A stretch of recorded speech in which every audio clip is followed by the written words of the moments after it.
네, 안녕하세요. 더호텔 부동산 중개법인의 강용호 이사입니다. 요즘 날씨가 이제 많이 풀리면서 이제 부동산에서 물건을 많이 받으시고 임장을 보러 다니시는 분들이 많이 생기고 있습니다. 그런데 아직까지도 내가 임장을 갔을 때 무엇을 확인을 해야 되고 무엇을 체크를 해야 되는지 이 부분에 대해서 잘 모르시는 분들이 계시는 것 같습니다. 그래서 오늘 제가 딱 이 부분에 대해서 딱 4가지로 분류를 해서 짚어드리도록 하겠습니다. 자, 임장을 갔을 때 체크해야 될 4가지. 자, 첫 번째, 물건의 시설과 설비에 대한 분석. 두 번째, 행정적이고 법적인 부분에 대한 분석. 그리고 세 번째, 운영에 관한 분석. 그리고 마지막 4번째는 그 물건에 위치한 상권과 입지에 대한 분석. 이렇게 4가지로 둘 수 있겠습니다.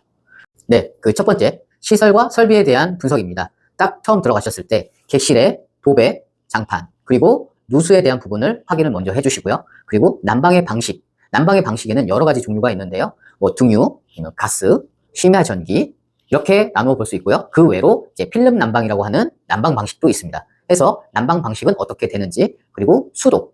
수도는 보통적으로 이제 상하수도로 많이 사용을 하고 있지만 가끔 지하수로 사용을 하는 물건이 있을 수도 있으니 수도의 방식은 어떤 식으로 하고 있는지 이 부분을 꼭 체크를 한번 해주시길 바랍니다. 자, 그리고 두 번째, 행정적이고 법적인 부분인데요. 이 부분은 대장과 등기로 확인을 한번 해볼 수 있습니다. 대장 같은 경우에는 건축물 대장을 통해서 해당 물건이 위반 건축물이 있는지 없는지 확인을 하시고요. 등기 사항은 등기부를 통해서 이 물건에 대해서 특이한 부분이 있는지 없는지 이 부분을 체크를 해야 되는데요. 이 2가지에 대한 부분은 해당 공인중개사분들과 소통을 하여서 확인을 해볼 수 있도록 하시면 좋겠습니다. 그리고 세 번째, 운영에 관한 분석인데요. 이 운영을 통해서 현재 지금 그 영업장에서는 운영을 할 때 운영 비용이 얼마나 드는지, 소위 말해서 공과금인데요. 뭐 전기, 수도, 뭐 보통적으로 말씀드리면 가스, 이런 공과금적인 부분들이 비용이 얼마나 나오는지, 그리고 매출은 어떤 부분에서 매출이 일어나고 있는지 이 부분을 꼭 체크를 해주시면 좋을 것 같습니다. 그리고 지출적인 부분에 있어서도 과연 지출이 나가는 항목은 어떤 것들이 있는지 이 부분도 같이 확인을 하시면 좋을 것 같고요.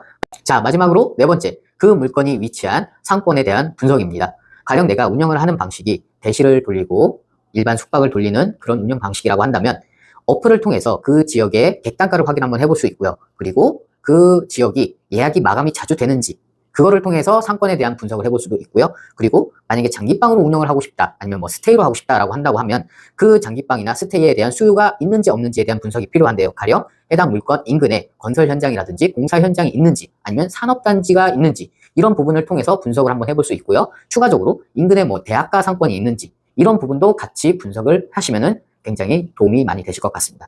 자, 이제 지금까지 4가지에 대해서 말씀을 드렸는데 다시 한번 요약을 하자면, 첫 번째, 해당 물건의 시설과 설비에 대한 분석. 두 번째, 해당 물건의 행정적 그리고 이제 법적인 부분에 대한 분석. 그리고 세 번째, 그 물건 자체에서 운영을 하고 있는 부분에 대한 분석. 그리고 마지막 4번째, 그 물건이 위치한 상권에 대한 분석. 이렇게 4가지를 꼭 인지하시고 임장을 가신다면 큰 도움이 될 거라고 봅니다. 자, 지금까지 더호텔 부동산 중개법인의 강용호 이사였습니다. 감사합니다.